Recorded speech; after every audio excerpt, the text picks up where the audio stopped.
बात यूथ महापंचायत के Avon news की ओर से राजधानी में अग्रवाल पीजी महाविद्यालय के श्री अग्रसेन महासभागार ऑडिटोरियम में यूथ महापंचायत कार्यक्रम का आयोजन किया गया, जिसमें अग्रवाल पीजी महाविद्यालय के छात्र छात्राओं ने राजनेताओं से सीधे सवाल किए और अपनी जिज्ञासाओं को शांत किया। इस दौरान जहां पीसीसी चीफ गोविंद सिंह डोटासरा, खेल मंत्री अशोक चांदना, भाजपा विधायक अशोक लाहौटी और कांग्रेस विधायक रफीक खान ने युवाओं से सीधी बात की। महापंचायत के दौरान युवाओं ने राजनेताओं से कई मुद्दों को लेकर तीखे सवाल किए और आने वाले चुनाव में युवा जोश और युवा सोच को साकार करने का संकल्प लिया।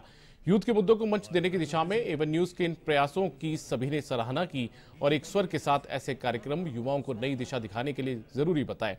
इस मौके पर एवन न्यूज के channel head JP Sharma, Avan news के डायरेक्टर प्रशांत सुरोलिया, दिलीप चौधरी, प्रदीप सुरोलिया, सीआरओ देवेंद्र पाठक, अग्रसेन शिक्षा समिति के chairman Suresh Agarwal, Agarwal college PG college के प्राचार्य डॉक्टर पीएस राठौड़ सहित कई गणमान्य लोग मौजूद रहे।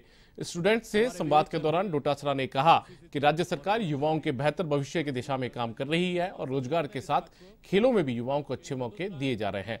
बेरोजगारी और पेपर लीक को लेकर भी डोटासरा ने अपनी बात रखी और इसे युवाओं के साथ अन्याय बताया, लेकिन कहा कि इसे रोकने के लिए राज्य सरकार पूरी तरह से प्रयासरत है और आरोपियों के खिलाफ सख्त कार्रवाई भी की जा रही है।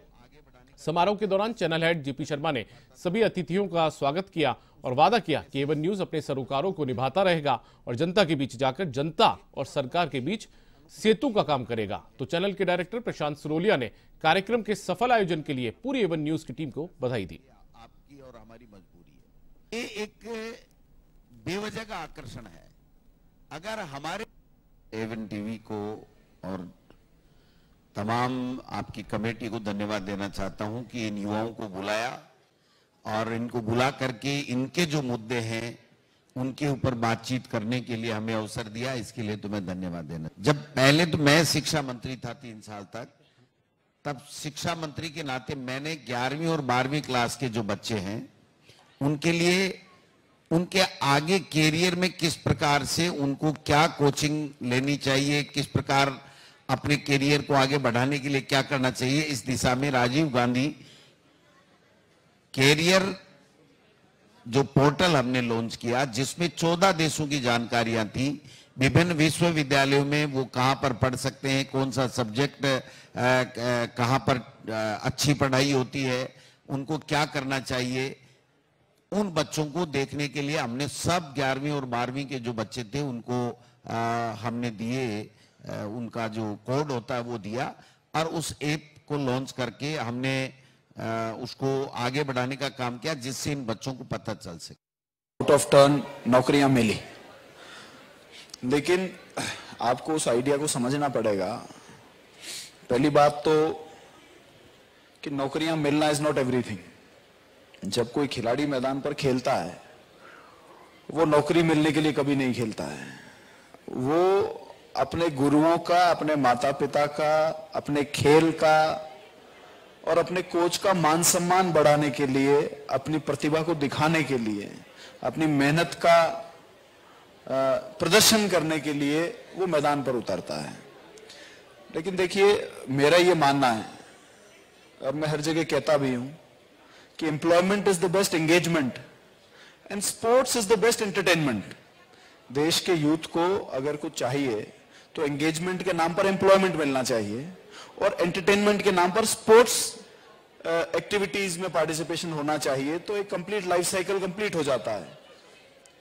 तो हम लोगों ने जब 4 साल पहले ये विभाग संभाला तो एक बहुत बड़ा चैलेंज था। हर कोई कहता था कि हरियाणा, पंजाब, ओडिशा, महाराष्ट्र, ये लोग राजस्थान से बहुत बेहतर करते हैं, क्यों नहीं हम इनसे बेहतर कर सकते। हर बार सवाल यही, क्योंकि अक्सर हम लोग सीनियर जो स्पोर्ट्समैन होते थे उनसे चर्चा। मन की बात तो बहुत हुई, युवाओं के मन की बात के लिए आपने टॉपिक उठाया, मैं आपका इसके लिए बहुत तहे दिल से शुक्रिया अदा करता हूं, धन्यवाद देता हूं।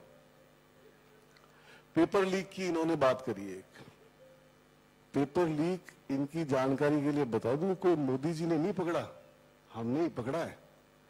आपके टाइम में लीकेज हुई, वो पकड़ी नहीं गई और कहीं जाके सुप्रीम कोर्ट में आपने उस पर मोहर और लगा दी है गुजरात के केस के अंदर। मैं ये भी नहीं कहना चाहता जो आपने कह दिया कि दूसरी स्टेट में कर दिया या वहां गुजरात में 24 हो गए तो यहां अथॉरिटी मिल गई, क्या, कतई नहीं।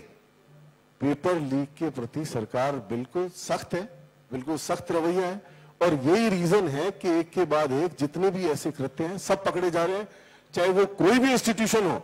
और आपको अगर कोई जानकारी है तो मुझे दो, उसके ऊपर कल कार्रवाई करेंगे। ऐसे बात करने से नहीं होता है कुछ भी। अगर एक भी मुद्दा आपके सामने ऐसा हो और कोई कल्प्रिट आपकी नजर में आ रहा हो, आप अभी दो, आज मेरे सोने से पहले उस पर कार्रवाई कराएं।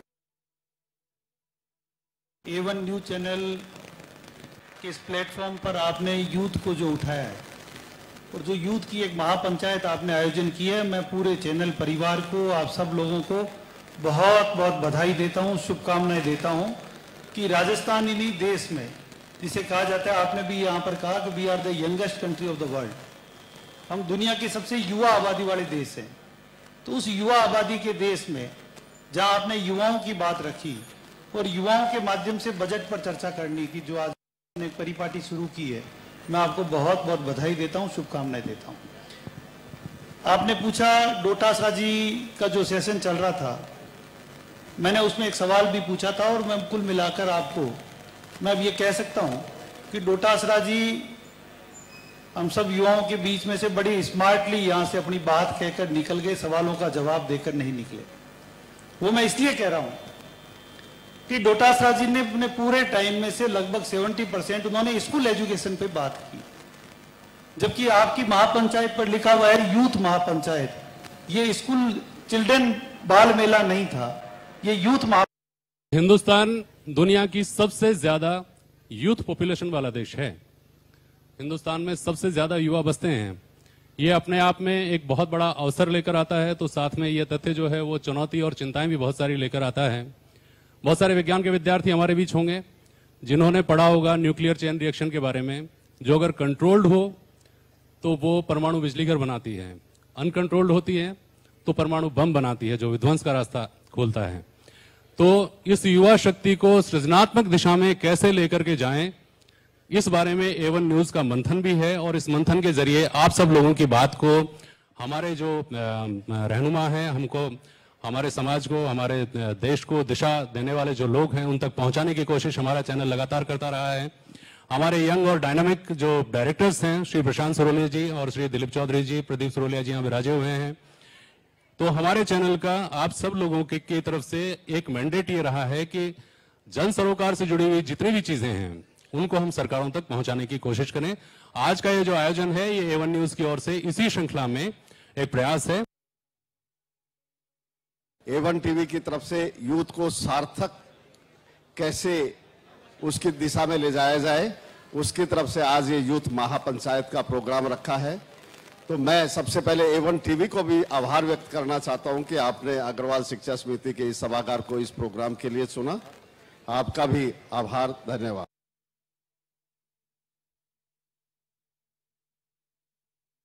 आप सभी का बहुत बहुत शुक्रिया।